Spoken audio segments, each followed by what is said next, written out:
සජිත් ප්‍රේමදාසගේ කඳට රනිල් වික්‍රමසිංහගේ ඔළුව සෙට් කරොත් කැතට හිටීද? මොකද උඹලට හිතෙන්නේ?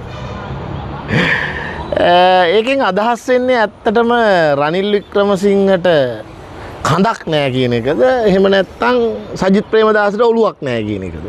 අපි දන්නේ නැහැ. ඉතින් නවීන් දිසානායක මහත්තයාගෙම තමයි අහන්න ඕනේ. හැබැයි මේක කල්ැතුව මට හිතෙන්නේ ආණ්ඩුවෙන් දැනගෙන ඉඳලා තියෙනවා. ඔය වෙන වෙන ඔලු දාගෙන නටයි කියන බයටද දන්නේ නැහැ සමහර විට ආණ්ඩුවෙන් බක්කො නටන එක තහනම් කරේ.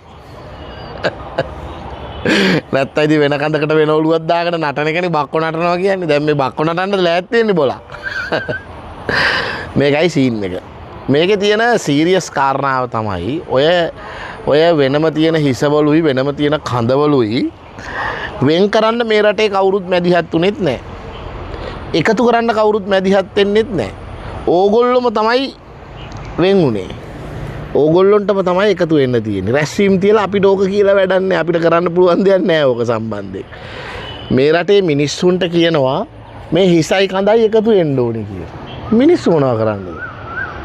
ඕගොල්ලොන්ගේ පක්ෂ අභ්‍යන්තරවල කෘත්‍යාධිකාරී මණ්ඩල දෙකේ සාකච්ඡාවක් කරලා ඔය දෙක එකතු කරගන්න බැරුව රැස්වීම් වල හන්දි ගානේ ගියා කියලා ඔය හිසයි කඳයි වෙන් කරන්න පුළුවන් නෑ මිනිස්සුන්ට. දැන් මේක අවුරුද්දක් එකහමාරක් තිස්සේ කාල් ගගා හැඳි ගගා ඉන්නවා. හිස වෙනම කඳ වෙනම. ඉතින් ඔය ඇත්තටම උනේ මොකද්ද දන්නවද? ඔය දේශපාලන පක්ෂ ගොඩක් ඒවට පොහොට්ටුවටයි UMP එකටයි NPP එක බලයට එන්න හේතු වෙච්ච කාරණාව සරලව කිව්වොත් ඔවා දේශපාලන පක්ෂ විදිහට නෙමෙයි බූදල් විදිහටනේ තිබ්බේ. ඒකනේ. ඔවා අර පරණ වලව් වගේ. අපේ ගම්වල තියෙන ගරා වැටිච්ච පරණ වලව්. ගම් පෙරළිය මතක් කරගත්තත් කමන්නේ. ඒ වලව් වගේ ඔය දේශපාලන පක්ෂයේ වලව් වලට වෙච්ච එකමයි වෙලා තියෙන්නේ. ජේ.ආර්. ජයවර්ධනගෙන් පස්සේ රනිල් වික්‍රමසිංහ මහත්තයාට 1994 ඉඳලා නේද? ඔච්චර කාලයක් එතුමා පක්ෂය අල්ලගෙන හිටියද? අතෑරීම නෑ. සජිත් ප්‍රේමදාස ඔය වෙනම එළියට ගියෙත් නිකන් නෙමෙයිනේ. හිස කඳින් වෙන්ුනේ නිකන් නෙමෙයිනේ.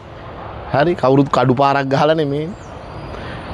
පොහොට්ටු ඔය 2.50ට වැටිලා ඉන්නෙත් ඔවා බූදල් කියලා හිතපු ඉන්න තමයි. 2015 මෛත්‍රීපාල සිරිසේන පක්ෂයෙන් එළියට ගිහිල්ලා වෙනම ඉල්ලුවේ 2015 වෙන මොකුත් හින්දා නෙමෙයිනේ. පක්ෂය අන්තිමට රාජපක්ෂලගේ බූදලයක් වෙච්ච හින්දා. ඒ හින්දා තමයි ඔය වලව් ඔය ගානට ගරා වැටිලා තියෙන්නේ. දැන් වහලවල් දිනලා මක්කුළු දැල් බැඳිලා මේ අලුත් පරම්පරාවේ අදහස් වලට ඉඩ දෙන්නේ නැතුව තමන්ගේ බූදල් වලට හයි වෙච්ච පක්ෂ කියලා හිතාගෙන දේශපාලනය කරාම මාටින් වික්‍රමසිංහ මහත්තයා කිව්ව එක වෙනවා. ඒක තමයි ඔය වෙලා තියෙන්නේ. දැන් කේන්ද්‍රී ගාලා වැඩක් නැහැ. අනිත් එක තමයි ඔය හිසයි කඳයි සෙට් කරනවා කියන එක එච්චර ලේසි වැඩක් නෙමෙයි. මොකද හේතුව ඔය බ්ලඩ් ගෲප් එහෙම දැන් ගැලපෙන්නේ නැහැ. හුවා වෙනස්. නිකන් මං කියනවට මොකද දේශපාලන දොස්තර මහත්තයගෙන් අහලා බලන්නකො. මොකද සජිත්ගේ කඳ ගෙනල්ලා සෙට් කරාට සජිත්ගේ ඔය අතපය කකුල් දනිස් සරේ මේ වල ඉන්න වෙන වෙන කොටස්කාරෝ ඉන්නවනේ. ඒගොල්ලෝ කැමති නැහැ අර ඔළුවට බට් වෙන්න. ඒ ඔළුවෙත් එහෙමයි. ඒ ඔළුවෙත් සමහර නහර කැමති නැහැ මේ කඳට බට් වෙන්න. මොකද ඒගොල්ලොන්ට තියෙනවා වෙන වෙන ප්‍රොජෙක්ට්ස්.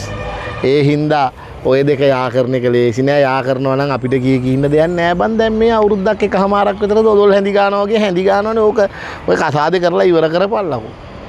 ඒ හින්දා අපිට කියන්න තියෙන්නේ මේ බක්කො නටන එක කොහොමත් තහනම් නොකලත් මං හිතන්නේ ඔය බකු නැටුම සිද්ධ වෙන එකක් නෙමෙයි වගේ තමයි අපිට පේන්නේ. තව චුට්ටක් බලන් ඉමුකෝ.